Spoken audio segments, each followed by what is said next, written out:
Hello and welcome back to Conversations at the Well. I think this is kind of going to be a confessional today. Hi, I'm Desireé Brown and I'm an addict.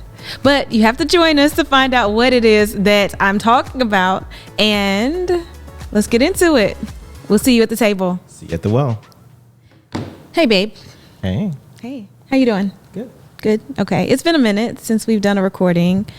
Not a minute for them, but a minute for us. A minute for us. Yeah. I think we were like a month ahead. Yeah, but now we're not. So we got a lot to talk about. And one of the things, well, first of all, okay, so I mentioned that I have an addiction. Mm-hmm.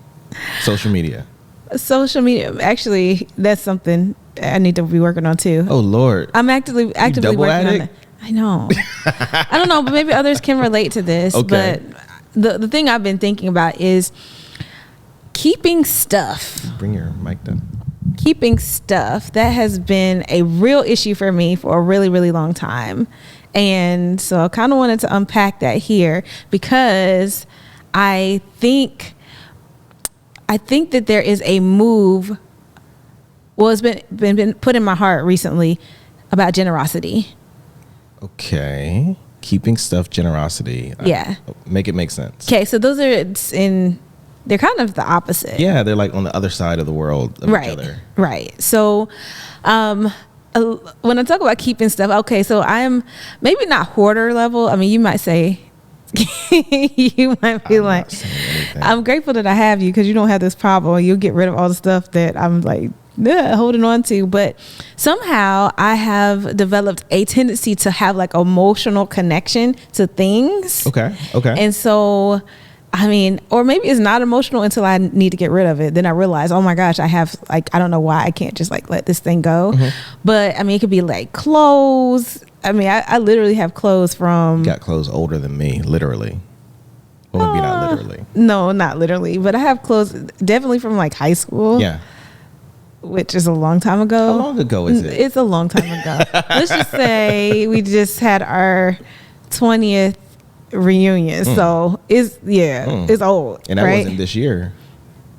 Yeah, it was. Oh, okay.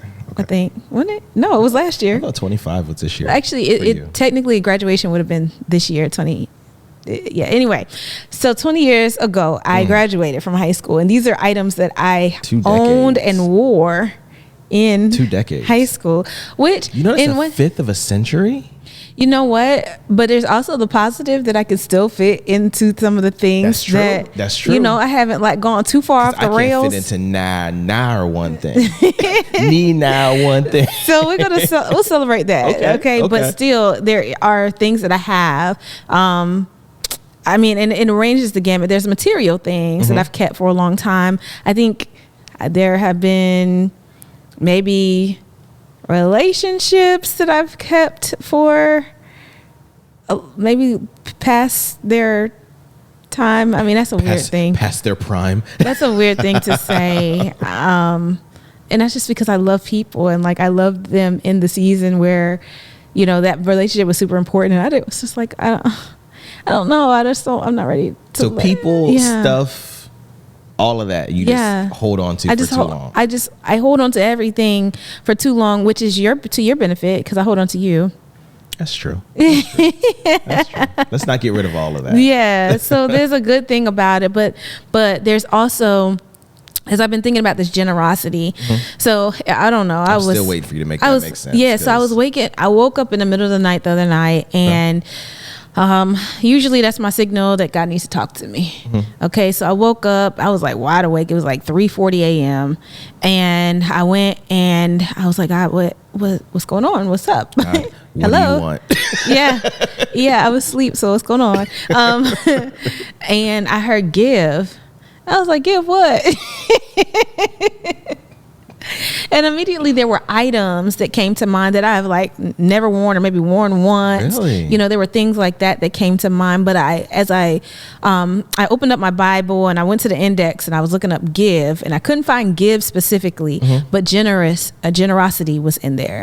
And so that's what led me to kind of look at these different scriptures And it was just highlighting how it is more blessed to give than it is to receive. Okay. And we say that, but what does that really mean? Yeah. So as I was thinking about the word generosity, I have this thing, like, I'll just like let the word kind of sit in my mind and roll it over in my mind. It's a weird way to explain this, but I'll just like think on it and see what comes out. What does it actually mean? Yeah. Because I think generosity is a level beyond just simply giving, because you can give and you can give begrudgingly, or, you know, you don't like really want to, but you're like, fine, have it.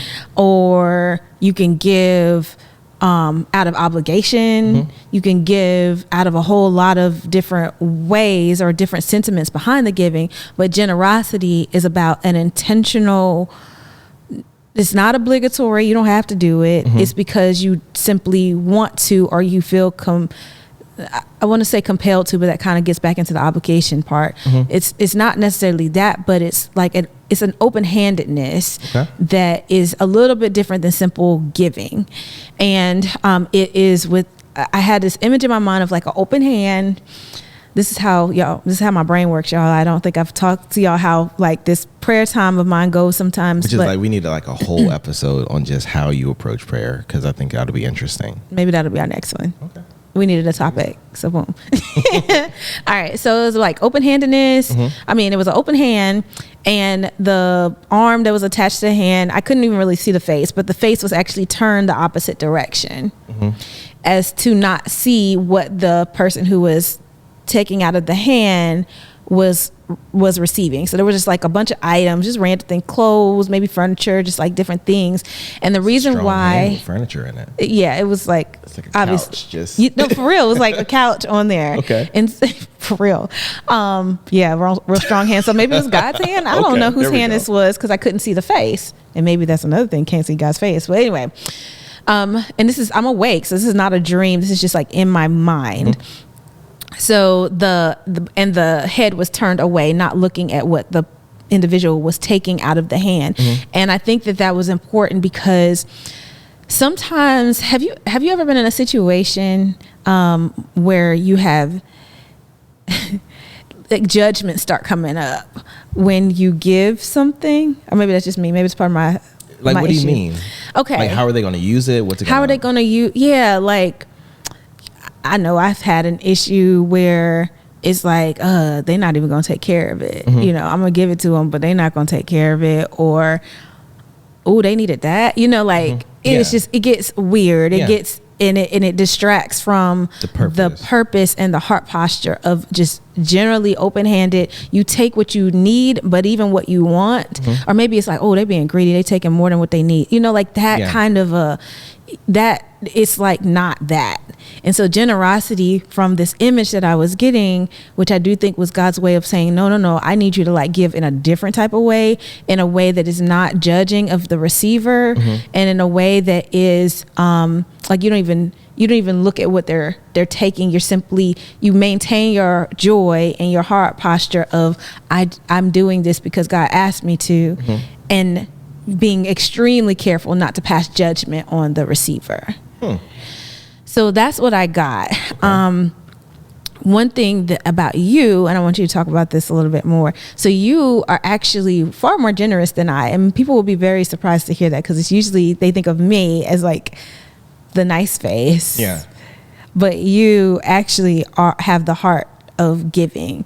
And so I think I also try to cover too, like, you know, I think from a relationship perspective, I think for a long time, relationships held some level, definitely way lower than yours, like priority for me.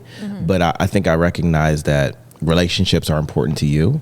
And so in the areas in which you may struggle to not take care of them, but like to do the generous thing, I try to, hey, you should do this, hey, you should do that, to kind of help and support that. So you're doing that for me? Well, what specifically? Like the giving? Yeah, I think, well, not always. I think in some cases, yeah, it's like if I'm recommending some person I don't even like who you just happen to befriend, like, yeah, that's probably for you. But I mean, there are other times where like I just want to, but for the most part, it's like, yeah, I think this would be good for your relationship with insert person here to do this for them. Because it don't bother my life or impact my life either way. Well, let me ask you, okay, let's talk about origin stories here. Like, where did this even come from? And I can start. I can start. I don't mind. It's up to you. Go ahead and start. Okay. So what's your question? My question is, where do you think that even the mindset of, oh, I have something that someone needs, or in conversation, I recognize that there was something that they could use that I can provide. Like, where do you think that came from? Well, I think there's two things that need to happen for a heart of giving to be there.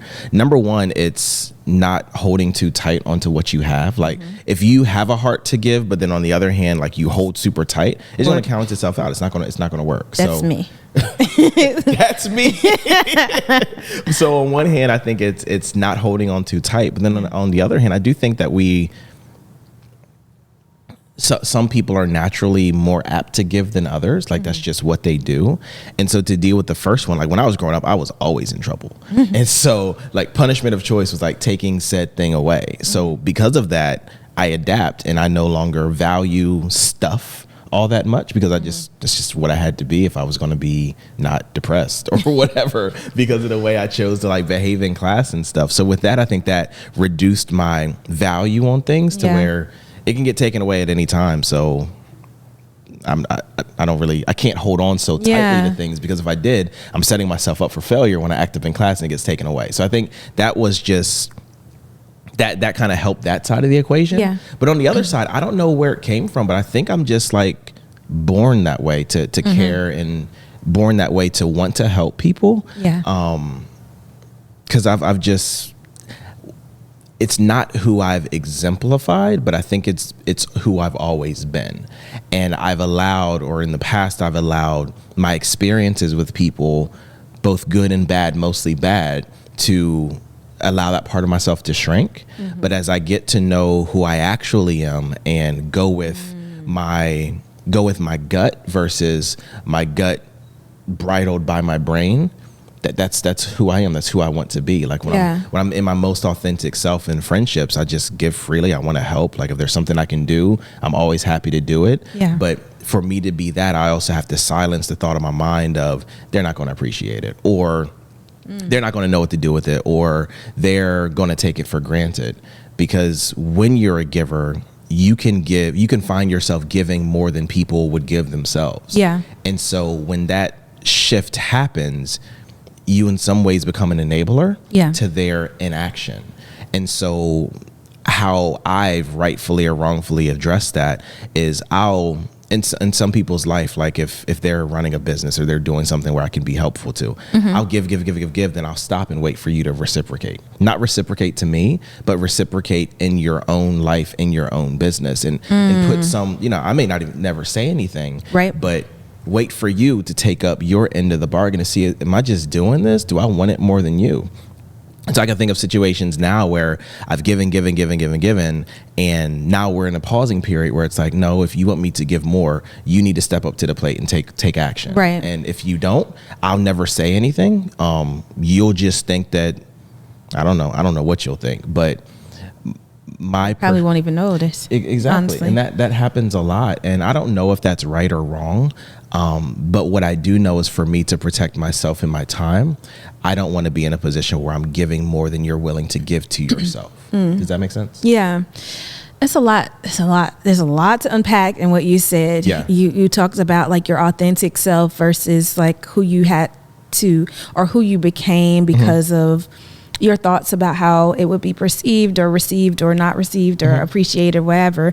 But there was also this, I give freely, like that's my natural inclination is to give freely, but I do have to temper myself based on how a person, like how it's, like, do they appreciate it? Like, are they going to use what I've given in order to continue to do well, because my intent was for them to do well. Yeah, and this may be using scripture incorrectly for one's personal gain, or it may be soundly applied. But in the scriptures, there's the parable of the talents, where the leader goes away, he provides his servants with talents and expects a return on the investment. And so where he plants his seed within them in that time, he expects for it to grow. And so a lot of my giving isn't necessarily like giving to homeless people or something. A lot of my giving is of my time and of my talents and of my thoughts, and of my me investing in people. And so I do have an expectation that what I invest in you, you invest in yourself and you grow it. I don't want anything from you. I don't want anything. I just want for what I'm investing in you and choosing not to invest in myself, like the time I spend with someone, like literally going through what they can improve upon, is time I'm not spending on my own. And so if I'm going to do that, more than happy to do it, more than happy to invest whatever it takes to get you there. But I expect for there to be tangible growth, because if I invest my time in my own area, there will be tangible growth. Yeah. And so I think it's that perspective. Like I said, I don't know if that's right, if that's how it's intended to be. Yeah. But I don't think there's a limit to how much I will give to someone who's willing to work on their end. Take it and run with it. Yeah. I love that about you. I just think that's incredible, because I have not been that way. I have been more protective of my stuff, my things, my time, my talent. Like I'm using it for me, which is quite frankly selfish when I really think about it, because God didn't give me the gifts. Okay, so there's some other things I need to talk about, but God didn't give me the gifts simply for me to just enjoy it.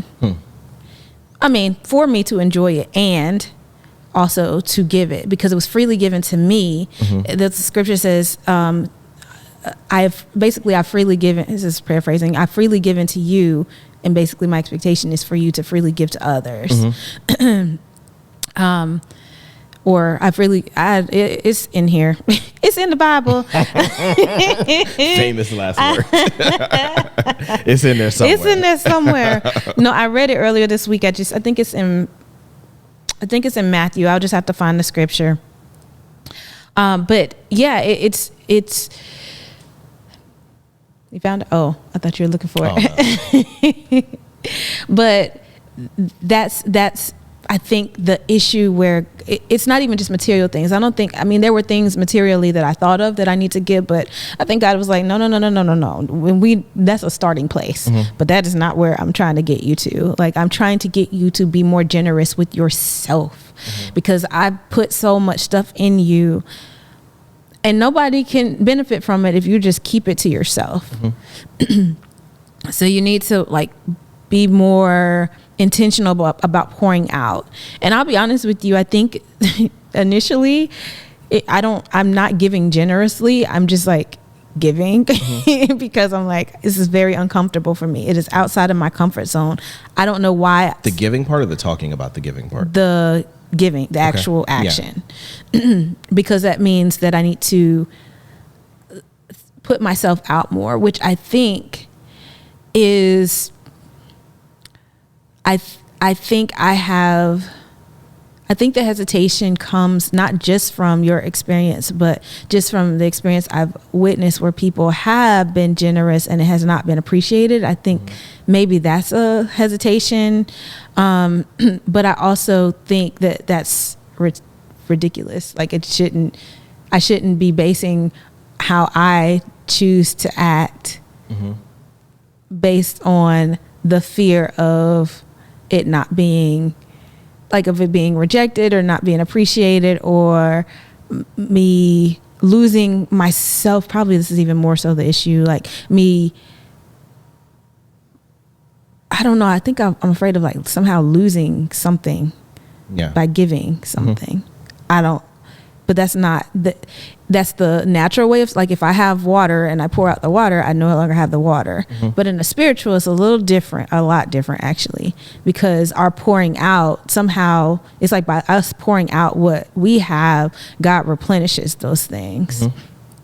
And not to the point of emptiness, like, because you still need to take care of your own needs, still need to be satisfied. But when we really think about it, what we need is far less than what we think we need. Mm-hmm. Does this make sense? Yeah, I guess where I'm trying to get to is where did that come from in you? I mean, I think the easy way to say it is only child. Yeah. But I don't think that really was a thing. Yeah. In the natural sense, but so I'm trying to think through just what I know about you and where that could have been born out of, and maybe it's just out of just habit of this is just what's been normal, and normalcy is just kind of won the day for you. I don't know. What do you think? I think that it probably started just by being an only child. Shout out to that's a cop out. Well, let me unpack it. Mm-hmm. I think it may have started there where there was I didn't have to share. And when I was like with friends or had an opportunity to share, I think I would, but it would still be like, but that's take care of it. Yeah. It's mine. I want it back later. So it may have started with that. And somehow it grew up and it became a lot different. Mm-hmm. Like before, it's like, okay, you can play with my toys, but yeah, I think through that lens, if we're going to go down that path, all kids start out selfish, right? Yeah, all kids start out selfish, and so whether only child or not, we all start kind of there. Okay. Now, I do think people who have younger siblings or siblings at all are kind of forced out of it because your parents are saying share.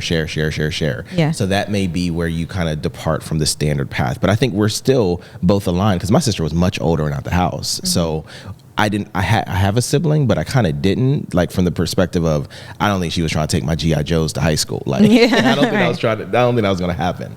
But what I also think though is, okay, so you missed the first boat of getting off that train, which would be sharing with your siblings.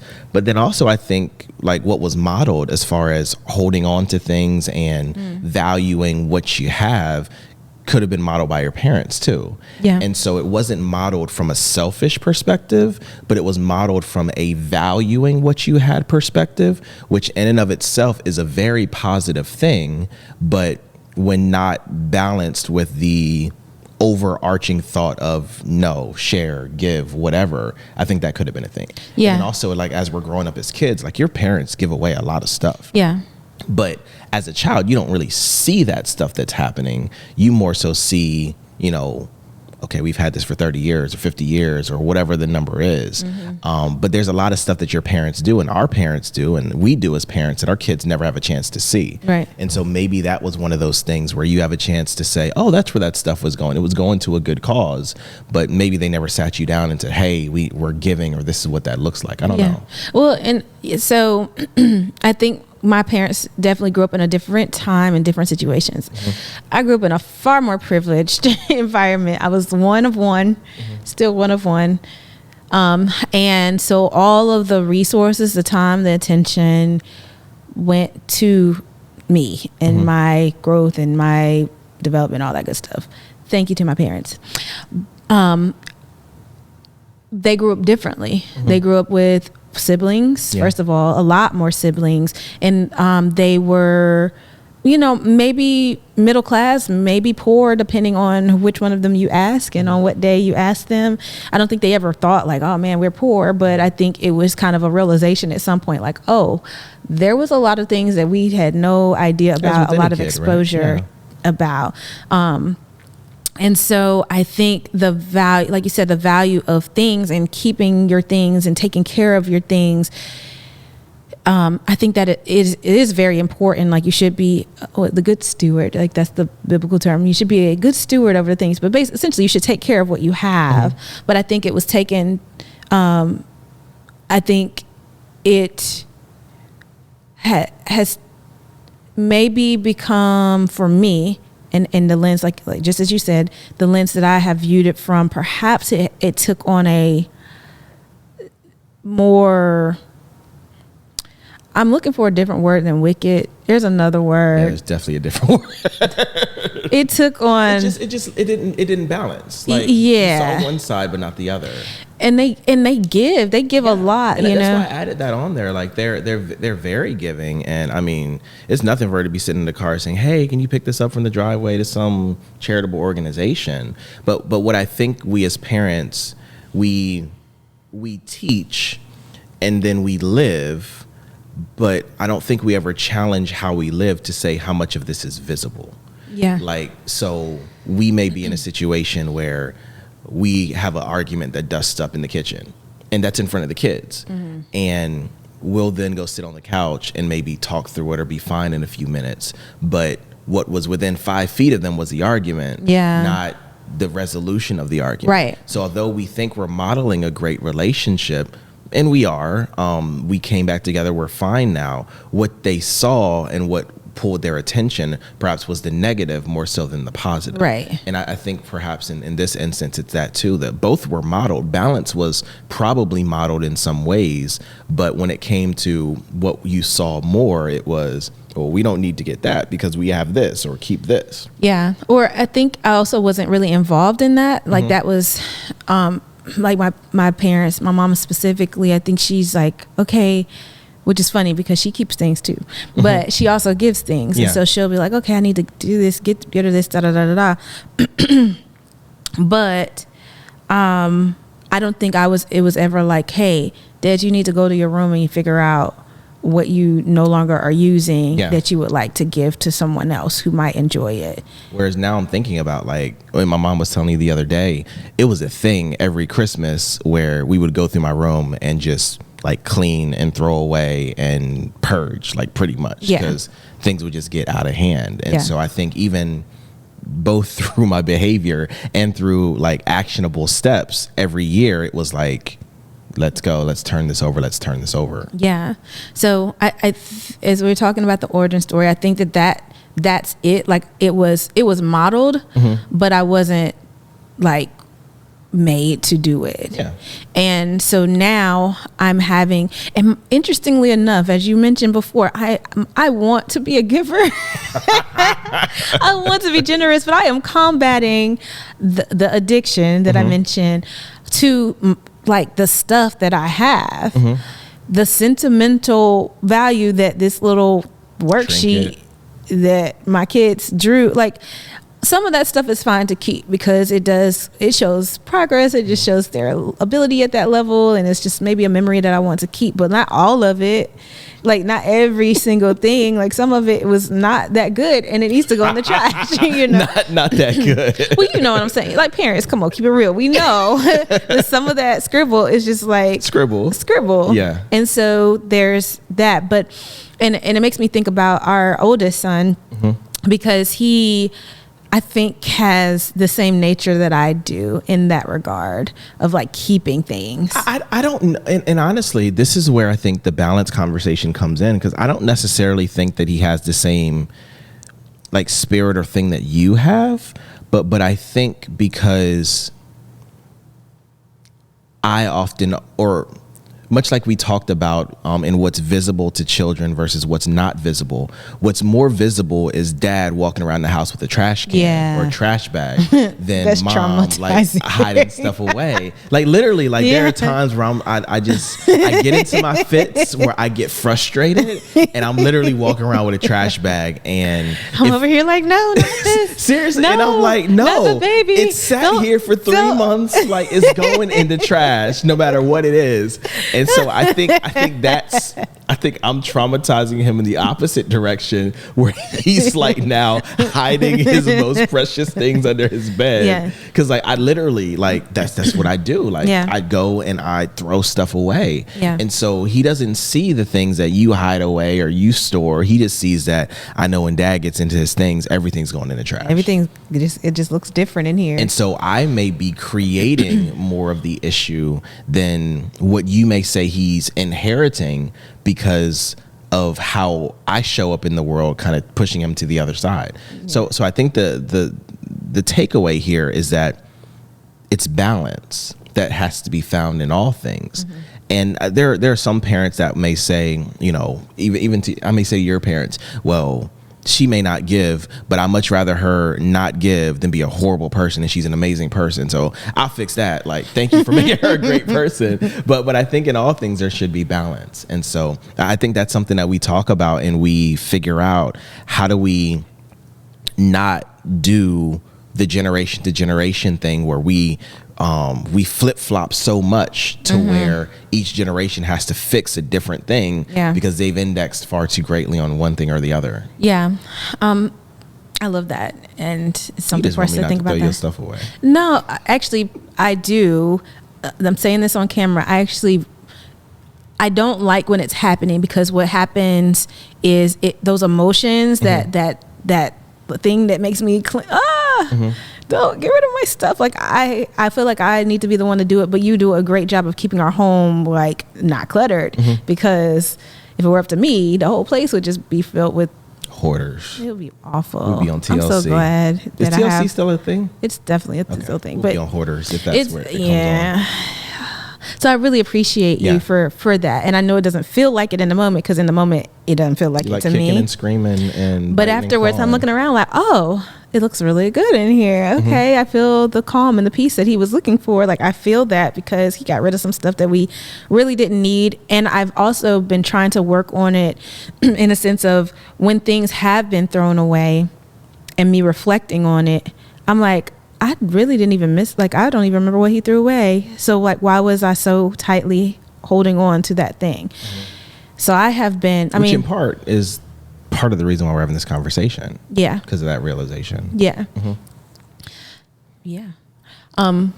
So I just wanted to, I want to switch the conversation a little bit. Okay. I don't know. Here we go. I'm going to say this part. So it is more blessed to give than receive. Well, I will tell you, you probably got like 20 minutes. Okay. Because I didn't clean off my cart. Okay.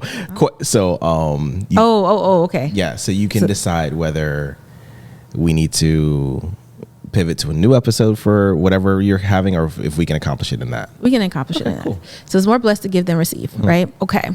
So as I was unpacking that one, because that was one of the scriptures that came to mind when I got that give, and I looked up, and it was generosity. And so it's more blessed to give than receive.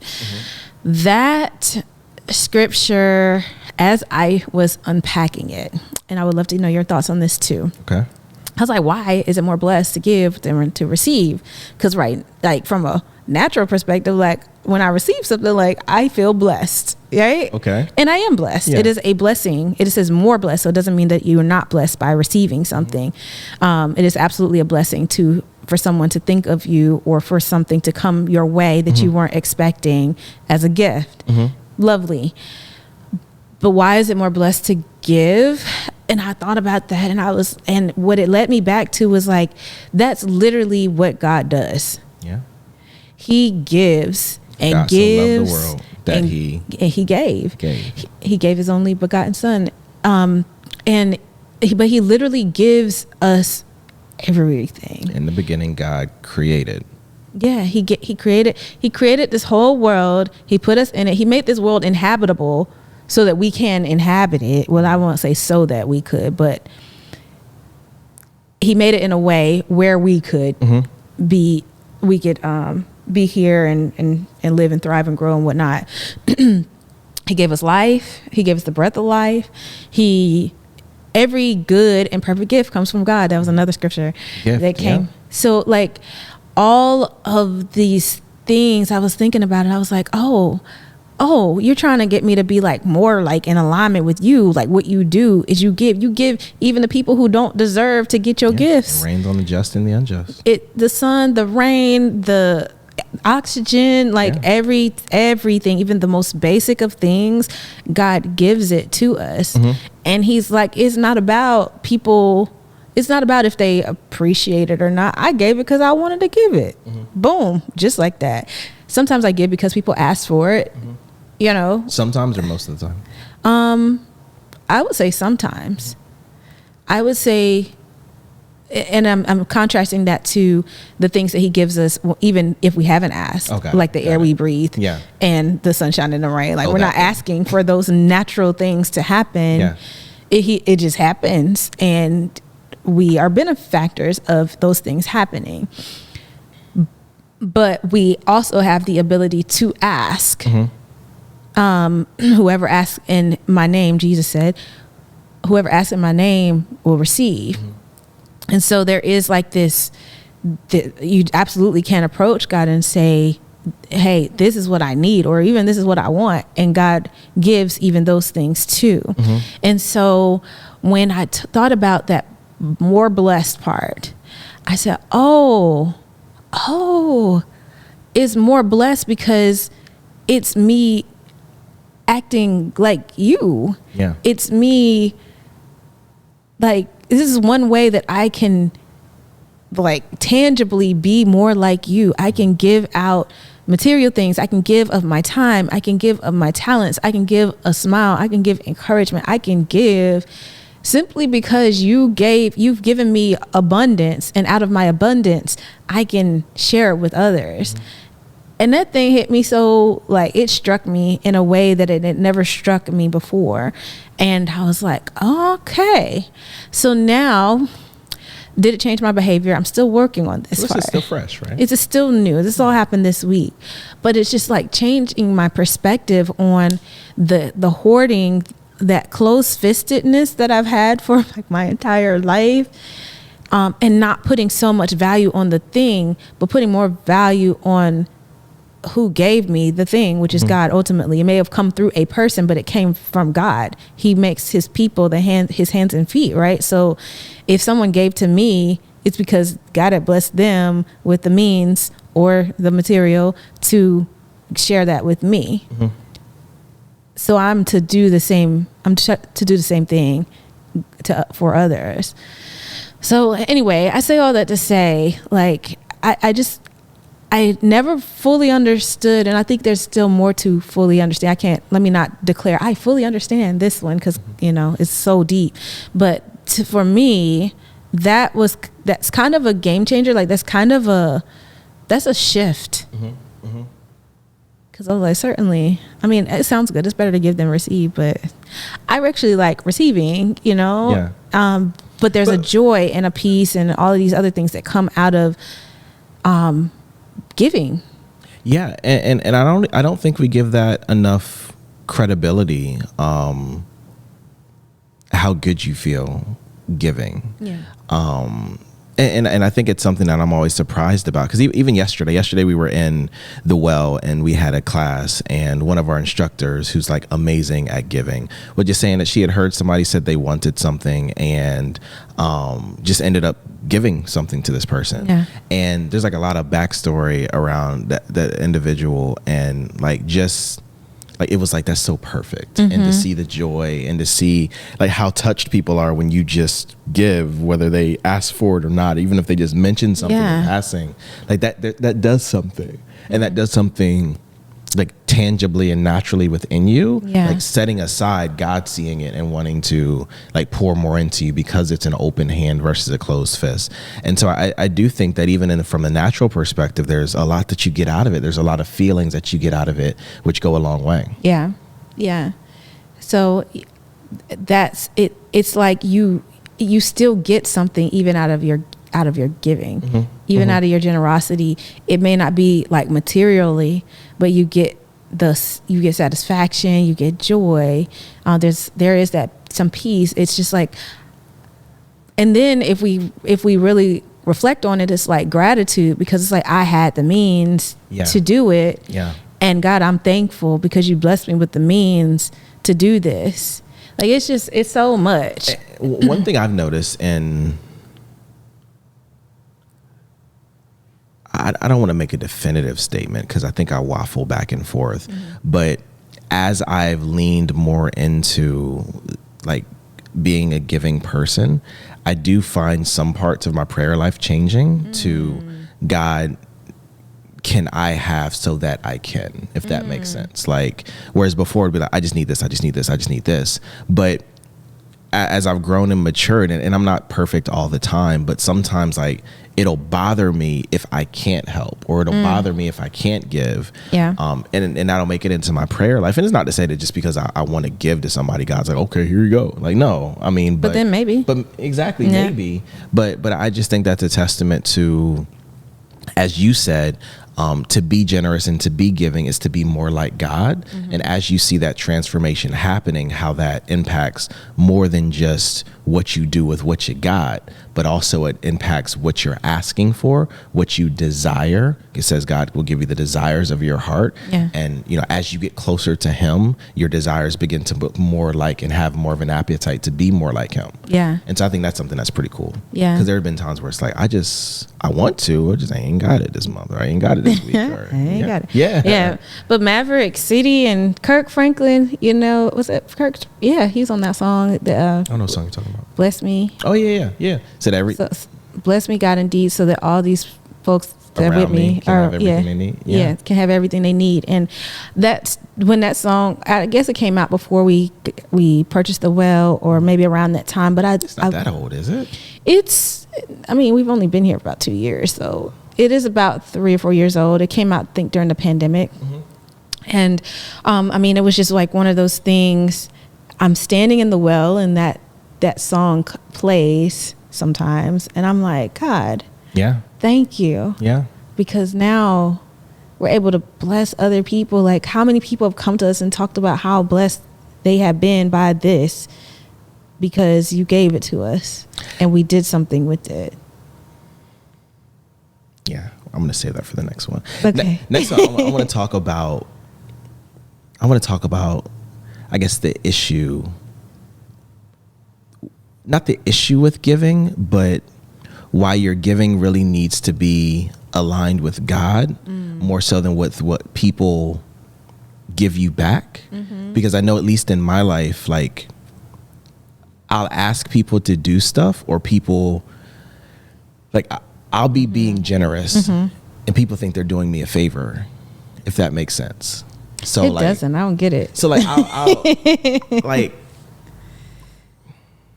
you want to save it for the next episode? I want to get it out so that you can help me remember. Okay. Because I'll probably forget. But like, there have been times where, like, I'll ask someone to do something. Hey, can you help me with this? Or hey, can you do this? Or can you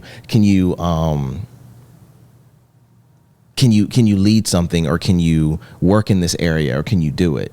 And I can do it. And it would be great, and probably better, if I can be honest. It would be better if I did it. But then people turn around and take that as, you're doing me a favor, where it's like, no, this just had nothing to do with you actually doing something for me. This is actually me trying to give you a platform to go beyond what you thought you could do. But if I approach that from the perspective of, I'm trying to help you, like, my natural would get so frustrated by your response that it would become something that doesn't resemble God. Yeah. Whereas I have to get to the point where, in those instances where it's all about God, so that I don't feel some kind of way when you act stupid, or I don't feel some kind of way when it doesn't work out the way it's supposed to work out. Yeah. And I think that's something I need to work on in specific areas of giving, because there are some areas where it's like this, like, I'm asking you for something, but I don't need it. Like, in fact, it's costing me more to do it this way than doing it another way. But because the person doesn't see any of that, and it's not their point. Like, you shouldn't see any of that, because it should be done in a heart of just true generosity. But if you attach your natural expectations to what should be done just for God, then you mess up the whole thing. I think you just brought the whole conversation full circle. Because when we started and talked about generosity, remember, there was the hand, but then there was the head that was facing the other way. But I was going to treat that like, you know, how we have blind justice, but it's really not blind. I thought it was going to be fake like that, but you mean that is real. I mean, like, really, you are open-handed. You're giving simply because it's good to give. Yeah. And with no expectations. No expectations of no judgments about what they take, how much they take, what they're going to do with it. It's simply just give. That's it. Because God could withhold a whole lot of stuff from us. Yeah. we don't deserve it. He's like, no, I need you to be in that same posture. So in next episode, we're going to talk about the true open hand. That's what you're telling me? Yeah, let's do it. Okay. Well, thank you so much for joining us here for another episode at The Well, where we talked about Desiree's addiction. And hopefully she's getting over it. I think I am. I don't like an addicted wife. Yeah. Unless it's to me. Thank you all. We will see you next time. Make sure you like, subscribe, share, and bye. Bye.